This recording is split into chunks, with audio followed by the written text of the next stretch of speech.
అదే RTV app వార్తల్ని క్షణాల్లో చదివే అవకాశం ఉంటుంది. ఒక న్యూస్ పేపర్, ఒక టెలివిజన్ ఛానల్ మీ చేతుల్లో ఎప్పుడూ ఉంటాయి.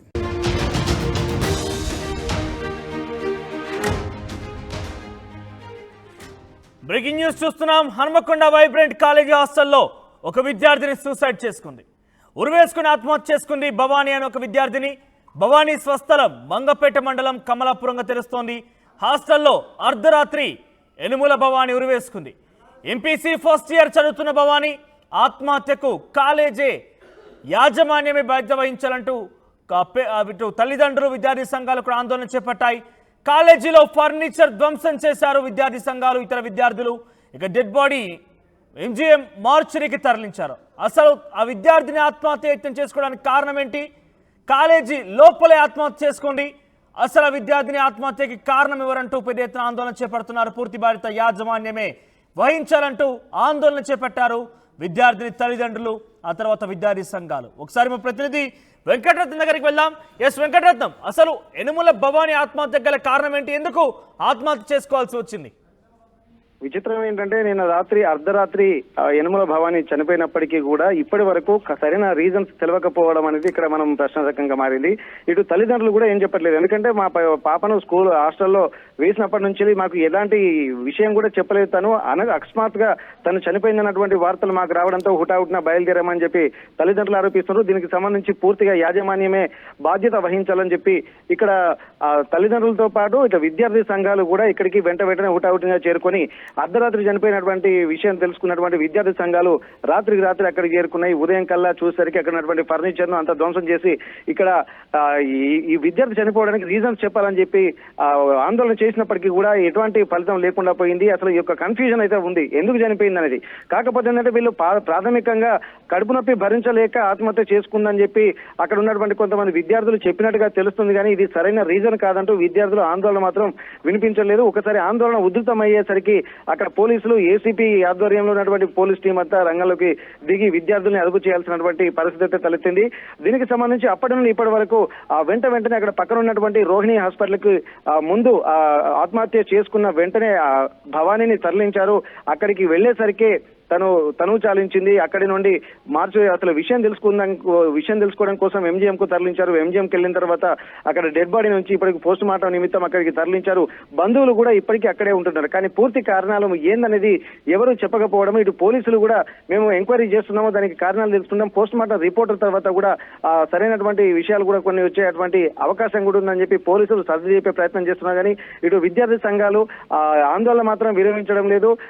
మరోవైపు తల్లిదండ్రులు కూడా ఒక కన్ఫ్యూజన్ స్టేటస్ లో ఉన్నారు. తమ కూతుర్ని మేము ఇక్కడ ఆత్మహత్య చేసుకోవడానికి అసలు కారణాలు ఏంటన్నటువంటి ఒక ఆందోళన మాత్రం వాళ్ళలో ఇంకా ఉంది. ఎందుకు చనిపోయింది అన్నది వాళ్ళ మధ్యలో ప్రశ్నార్థకంగా మారడం కూడా ఇక్కడ ఒక తీవ్రంగా పరిగణించాల్సినటువంటి అవసరం అయితే కనిపిస్తుంది. ఇంకా డెడ్ బాడీ మాత్రం ఎంజీఎం లోనే ఉంది. అక్కడి నుండి ఎంజీఎం లో పూర్తి ఆ పరీక్షలు ఏమన్నా డౌట్లు క్లారిఫై చేసుకున్న తర్వాత పోస్ట్ మార్టం అయిపోయిన తర్వాత వాళ్ళ సొంత ఊరికి తీసుకెళ్లేటువంటి అవకాశం అయితే కనిపిస్తుంది. ఇప్పుడు ములుగు జిల్లా మంగపేటకు ఇవాళ సాయంత్రం అంటే పోస్ట్ మార్టం తీసుకెళ్లేటువంటి అవకాశం అయితే ఉంది. కాకపోతే ఏంటంటే ఇది ఒక ఇన్స్టిట్యూషన్స్ నడుపుతున్నటువంటి సమయంలో సహచర విద్యార్థులు కూడా దీనిపై ఎవరు ఇప్పటి వరకు విషయాన్ని వెల్లడించడం, కనీసం సహచర విద్యార్థులకు కూడా విషయం తెలిసి ఉంటుంది కదా అని చెప్పి పోలీసులు ఆ కోణంలో కూడా దర్యాప్తు చేస్తున్నారు. తమతో సన్నిహితంగా ఉన్నటువంటి వాళ్ళతోటి మాట్లాడుతున్నారు. అలాగే యాజమాన్యంతో కూడా మాట్లాడుతున్నారు. అసలు యాజమాన్యం ఏంటంటే విద్యార్థుల పర్సనల్ సమస్యల్ని కూడా మేము కొన్ని వాళ్ళు మాకు చెప్తే కదా తెలుస్తుందని చెప్పి వాళ్ళు బుకాయించేటువంటి ప్రయత్నం చేస్తున్నారు. అట్లని చెప్పి యాజమాన్యము ఎలాంటి అంటే విద్యార్థుల మానసిక స్థితి మీద హాస్టల్లో ఉండి ఒక ఎడ్యుకేషన్ ఇన్స్టిట్యూషన్ నడుపుతున్నప్పుడు వాళ్ళ మానసిక స్థితి అలాగే ఏదనేది కూడా కొంత అబ్జర్వ్ చేయాల్సినటువంటి పరిస్థితులు ఏమైనా ఇబ్బందులు తలెత్తున్నాయా, హాస్టల్కి వచ్చిపోయేటువంటి వ్యక్తులు ఎవరైనా అంటే అనుమానాస్పద వ్యక్తులు కూడా ఏమైనా ఉంటారన్న కోణంలో కూడా ఆలోచించాల్సినటువంటి పరిస్థితి కనిపిస్తుంది. పోలీసులు మాత్రం పూర్తి స్థాయిలో దీనికి దర్యాప్తు చేసేటువంటి పరిస్థితి కనిపిస్తుంది. ఉదయం నుండి చేరుకున్నటువంటి నేపథ్యంలో ఏసీబీ స్థాయి అధికారులు అక్కడికి రంగంలోకి దిగారు. ఇక్కడ ఎంక్వైరీ మాత్రం నడుస్తుంది ప్రస్తుతానికి. Right Venkataratnam, thank you for the updates. మొత్తం మీద హన్మకొండలోని వైబ్రెంట్ జూనియర్ కాలేజీలో ఇంటర్ ఫస్ట్ ఇయర్ చదువుతుంది భవానీ. ఏమైనా తెలియదు కానీ ఇంకా కూడా సస్పెన్స్ గా నెలకొంది. అసలు ఏం జరిగింది, ఎందుకు తను ఆత్మహత్య చేసుకోవాల్సినది ఇంకా కూడా సస్పెన్స్ నెలకొందని చెప్పొచ్చు. అయితే ప్రస్తుతానికి తన డెడ్ బాడీని ఎంజీఎం హాస్పిటల్ దగ్గరికి తరలించడం జరిగింది. సో పోస్ట్ మార్టం నిమిత్తం తిరిగి స్వగ్రామాన్ని తరలించే అవకాశం ఉంది. సో పెద్ద ఎత్తున కొంత ఆందోళన నెలకొందని చెప్పొచ్చు. భవానీ మరణానికి గల కారణం ఇంకా కూడా పోలీసులు వెలికి తీయలేకపోతున్నారు. అయితే పూర్తి స్థాయి బాధ్యత అటు యాజమాన్యం భరించాలన్నట్టుగా విద్యార్థి సంఘాలు కావచ్చు, ఇక భవానీ యొక్క తల్లిదండ్రులు కూడా డిమాండ్ చేస్తున్నారు. సో నిన్న రాత్రి ఉరివేసుకొని ఆత్మహత్య చేసుకుంది భవానీ. ఒకసారి ఆ విద్యార్థిని తల్లిదండ్రులు ఇతరత్ర విద్యార్థి సంఘాల వారు కూడా మాట్లాడుతున్నారు. ఏం మాట్లాడుతున్నారో చూద్దాం.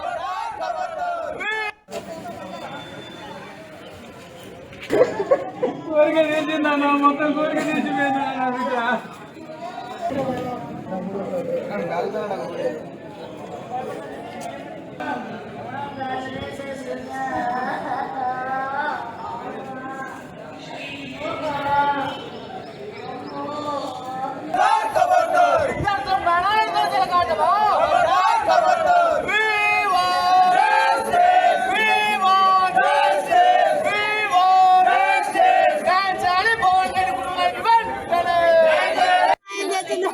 పదకొండు గంటలకు ఫోన్ చేసి వార్డెన్ మేడం ఫోన్ చేసి అమ్మాయికి ఇట్లా కంట్రోల్ ప్లేస్ అయితే రోహిణికి తీసుకుపోయినా కొంచెం రేపు పొద్దుగాల రాండి, కొంచెం సీరియస్ గానే ఉన్నదా అన్నది. అంతే సీరియస్ అని చెప్పలే, పొద్దున అయితే రాండి ఇప్పుడు ఓకే అన్నది.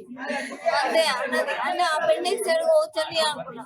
మరి అట్లా అంత పెద్ద హాస్పిటల్కి ఎందుకు తీసుకోపోతారు మేడం అంత చిన్నదానికి అన్ని అన్నా అంటే లేదు ఇక పక్కనే కదా మేడం కొంచెం ఫోటో పెట్టుబడి ఆల్రెడీ ట్రీట్మెంట్ అవుతుంది. రామ్ సార్కి ఈ ఫోను మా అమ్మాయితో మాట్లాడిపియండి ఒకసారి అన్న. లేదు అమ్మాయి కొంచెం కళ్ళు తిరిగి పడిపోయింది, మాట్లాడే పరిస్థితి లేదన్న. మాట్లాడే పరిస్థితి లేదంటే నా బిడ్డకి ఏమో అయింది అనుకున్నా. అప్పుడే నా బిడ్డకి ఏమో అయింది అనుకున్నా నేను. ఇక రామ్ సార్ ఫోన్ ఇవ్వండి, రామ్ సార్ అమ్మాయి కాడ ఉన్నాడు అన్నాక ఒక 10 నిమిషాలు అయినాక ఫోన్ చేయండి అని నేను ఎదురు చూసిన. ఆమె ఏలే ఇక నాకు ఫోన్ చేయలే అసలే.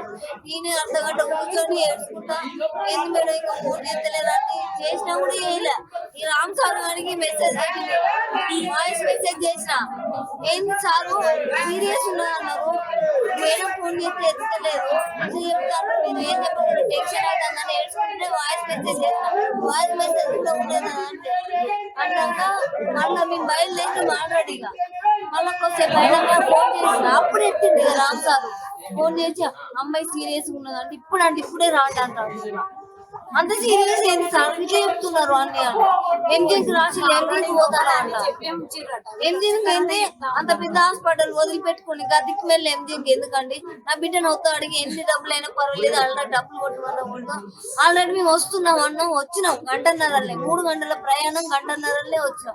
వచ్చే వరకు ఫోన్లు చేసుకుంటా వస్తే ఒక్క ఫోన్ కూడా రెస్పాన్స్ లేదు. ఇక్కడ ఫ్రెండ్ వాళ్ళ మమ్మీ ఉంది దేశామె, వాళ్ళ మమ్మీ కాసు బుగ్గలు ఉంటది. ఆమె వచ్చి పిచ్చిదాని లెక్క 2 సార్లు ఆడికేరి తిరిగింది ఎంజీకి. అంటే ఎంజీకి వెళ్ళిపోయింది ఆమె. మా కొడుకు వచ్చింది, ఆయన కూడా ఎంజీకి పోయి చూస్తే చూస్తే ఎవరు కనబడతలేదు. అక్కడ పేరు చెప్పిన ఎవరు ఏం చెప్తారు. కొంచెం అయినాక పేరు చెప్తే చెప్పిల్లాట ఈ భవానీ భవానీ ఇలా వైబ్రాండ్ అంటే అవునండి వైబ్రాండ్ ఈ భవానీ తీసుకొచ్చిండ్రు నిజమే, ఆమెకి ఏం లేదు, ఏం ప్రాబ్లం లేదు, కాలుష్యం ప్రాబ్లం ఉన్నది, ఏం లేదు కాలుష్యం తక్కువ ఉన్నది అన్నారట. కాలుష్యం తక్కువ ఉన్నట్టు కూడా ఉండదు చూస్తే అట్లాంటి అన్నారట. అక్కడ ఉన్న వాళ్ళందరికీ ఎవరన్నా నచ్చితే చెప్పమన్నారు. అప్పుడే నా కొడుకుని మా ఫ్రెండ్ వాళ్ళ మమ్మీ పోతే అట్లే చెప్పిల్లట.